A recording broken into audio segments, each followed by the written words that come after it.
Salve, salve, guerreiro, guerreira, e a nós, os falsos tricolores. Segundo Fernando Diniz disse ontem na coletiva pós-jogo de 0 para o Flamengo, 0 para o Fluminense, que nós que entendemos futebol de uma maneira rasa, nós que não entendemos a suprema sabedoria do Fernando Diniz na forma de preparar o time, escalar o time, substituir peças e as estratégias que ele monta para que o Fluminense saia vencedor das suas partidas. Já é o 7º jogo consecutivo contra o Flamengo no qual o Fluminense não sai vencedor, e é o 13º clássico consecutivo no qual o Fluminense desconhece o que é uma vitória contra os seus 3 grandes rivais. Bom, se você é um falso tricolor, verdadeiro tricolor, peço aqui a sua inscrição no canal, e que você que concorda com tudo que o professor Fernando Diniz disse e tem dito e tem agido, você também é convidado para esse debate, você também é bem-vindo aqui. Peço a sua inscrição no canal, dessa fortalecida, clica aqui no botão de se inscrever, é importante para o nosso trabalho, mas essa conversa também é com você que se sentiu atacado, ofendido por ser acusado de ser um falso tricolor.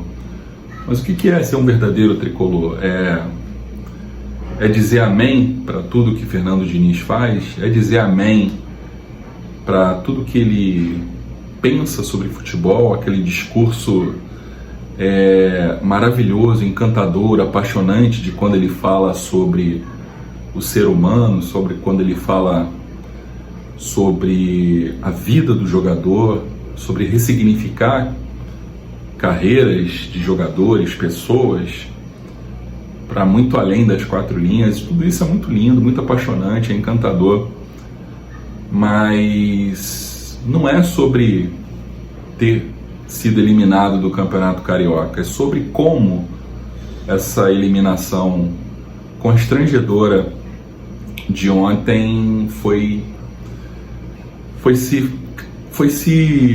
desenvolvendo ao longo dessa temporada. E todas as falas do Fernando Diniz ontem, num tom de dividir torcida, num tom separatista, sobre nós contra eles, contra tudo, contra todos, sobre questionar o trabalho de um jornalista, porque quando ele é questionado sobre as estratégias que ele adota, sobre a forma que ele tem de preparar time, sobre a forma que ele tem de escalar time, tudo que atinge ao ego do Fernando Diniz é tido como raso, como simplista, soa como burros que somos, né? Nós, jornalistas, criadores de conteúdo, influencers, YouTube, e até o torcedor, o simples torcedor, seja ele o de arquibancada, seja ele de poltrona, seja ele o de rede social. Mas se você ousa discordar do Fernando Diniz, você é um falso tricolor. E tá realmente muito cheio de passador de pano por aí. Tem aos montes no Instagram, no YouTube talvez também alguns, mas aqui a gente não tem o menor interesse de fazer parte dessa passação de pano absoluta, essa gratidão de um título de Libertadores que veio muito ao acaso, não veio de um Fluminense brilhante. O último jogo realmente bom, incontestável que o Fluminense fez foi nas quartas de final contra o Olímpia, os 2 jogos contra o Olímpia. Depois disso, o Fluminense não fez nenhuma grande exibição. Os 2 jogos contra o Inter, o tricolor sabe muito bem como essa classificação veio, a final contra o Boca, aquela final com cara de final. A gente sabe que tem jogos que são muito compreensíveis não se jogar bem, que o resultado é mais importante. A final contra o Boca, esse título da Recopa contra a LDU, mas muita coisa aconteceu nesse caminho que torna muito preocupante o 2024 do Fluminense se parecer com aquele 2013, quando o Fluminense veio de um carioca e um brasileiro em 2012 e teve um 2013 desesperador, quando muitos de vocês que talvez estejam assistindo não se recordem daquele 2013, quando o Fluminense se livrou de um rebaixamento depois de uma questão irregular da Portuguesa, uma escalação irregular de jogador. E o Fluminense teve um 2012 brilhante, incrível, um título brasileiro, tetra brasileiro, e uma goleada na final, como foi o ano passado o título da Libertadores e a goleada na final contra o Flamengo, naquela ocasião em 2013, foi contra o Botafogo. E o que pode ser esse 2024 do Fluminense? O que espera nesse segundo semestre? O que esperar dessa Libertadores que pra gente está na beira de começar? O que esperar da Copa do Brasil? O que a gente pode esperar do Campeonato Brasileiro? O que a gente pode esperar na janela de contratação do meio do ano? Mais jogadores veteranos e emprestar jogadores da base? É isso que a gente tem que esperar? Uma briga contra o rebaixamento feroz no final do ano para disputar um Mundial em 2025 na Série B? Porque esse futebol que o Fluminense vem apresentando ao longo de todo esse início de ano é muito desesperador. E é mais desesperador ainda ver as coletivas do Fernando Diniz, jogo após jogo, relativizando, atacando os profissionais de imprensa, como se ele tivesse senhor da razão. Eu queria entender que cobrança profissional existe de diretoria para comissão técnica para jogador. Existe? De que forma?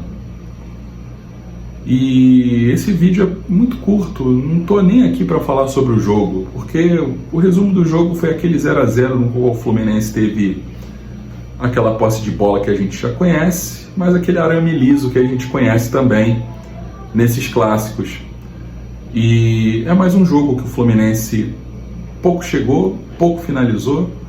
Tudo que conseguiu nesse jogo de ontem foi uma bola na trave do Renato Augusto no segundo tempo e volume, nada mais que isso. E o Flamengo não fez a menor força para atacar o Fluminense. Administrou bem, vantagem que construiu no primeiro jogo de 2-0, podia perder pelos mesmos 2-0, que ainda assim estaria na final. Então o Flamengo conduziu a sua vantagem e deixou o Fluminense correr atrás, e não correu atrás. Cercou e nada machucado o Flamengo saiu desse jogo, nem um ferimento leve, um arranhão. Então o Fluminense vai ter pouco mais de 2 semanas para se preparar para a estreia do Campeonato Brasileiro contra o Bragantino no Maracanã. E segunda-feira a gente vai ter um sorteio de Libertadores, no qual o Fluminense tem que torcer muito para pegar uma chave acessível para que venha alguma chance de passar, porque se vierem adversários minimamente competitivos, o Fluminense vai sofrer muito na fase de grupos da Libertadores. Então, se você chegou até esse momento do vídeo, seja falso tricolor ou um verdadeiro tricolor, saiba que aqui a gente quer um Fluminense forte, um Fluminense que brigue por qualquer campeonato, até campeonato de dominó.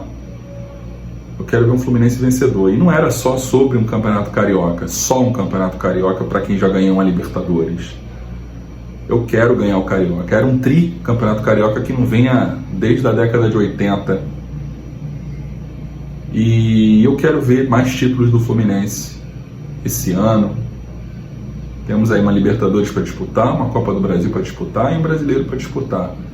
Sei que não é possível ganhar tudo. A gente sabe que não é possível ganhar tudo. Mas tem que brigar para ganhar. E esse Fluminense não disputou o Campeonato Carioca. O Fluminense, quando foi entregue ao Fernando Diniz, foi entregue na liderança. O Marcão deixou o time na liderança. E o Fernando Diniz, ele entregou o Fluminense na fase de classificação em quarto, perdendo clássicos importantes para o Flamengo, perdendo o clássico para o Botafogo de uma maneira vexaminosa, e aquele empate com o Vasco, quando o Vasco foi extremamente superior ao Fluminense. Então, vamos refletir essas 18, 20 dias mais ou menos, até a estreia do Campeonato Brasileiro, sobre que Fluminense é esse que a gente quer para esse ano, e esquecer o que ficou no ano de 2023. Gratidão até a página 2. Muito grato ao Fernando Diniz, aos jogadores que são muito bem pagos e remunerados, e obrigado por esse título, mas eu quero mais, muito mais. É isso, se inscreva aí no canal, dê essa fortalecida, e os comentários aí estão livres pelo desabafo e o debate respeitoso. Tamo junto? Valeu!